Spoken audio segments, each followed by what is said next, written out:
So here's another approach to the Cheerios Wheaties problem, but I don't recommend that you do this unless it makes sense to you, okay?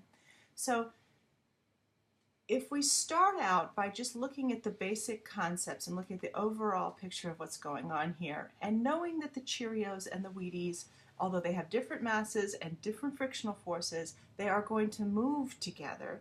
That means that their acceleration will be exactly the same. So what if we did one free body diagram of this whole combined object of Cheerios and Wheaties together?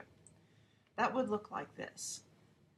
Downward we would have mass of the Cheerios plus mass of the Wheaties, the total mass of the object, times gravity. Upward we would have a single normal force. To the right we would have this pushing force here, which is pushing on this combined object. And then backwards, we would have the combined friction, right? The total friction, I'll call that S sub T, total friction. The total friction is equal to the friction on the Cheerios plus the friction on the Wheaties.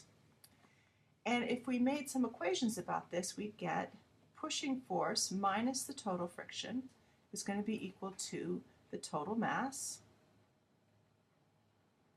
times the acceleration of the total thing. We'd also get normal force minus the weight equals 0, but we don't even need that. From this equation right here, we can calculate the acceleration because we know the pushing force, we know the total friction because we know both of these and we can calculate the total friction, we know both masses, so we can calculate this acceleration. Easy.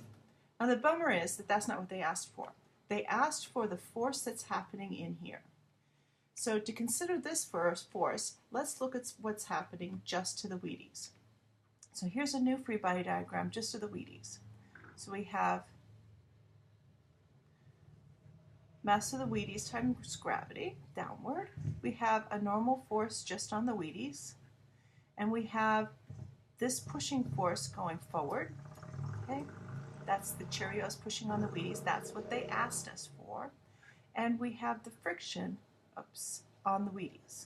Okay, so this F sub C is the contact force, the force from the Cheerios on the Wheaties. And then if I do equations for that, I have my contact force minus the friction on the Wheaties is equal to mass of just the Wheaties times the acceleration. Well, we just finished calculating the acceleration, so we know that. We know the acceleration, we know the mass of the Wheaties, we know the friction on the Wheaties, and they're asking us to calculate the contact force, so we can do that. So if you think that's easier, do it that way.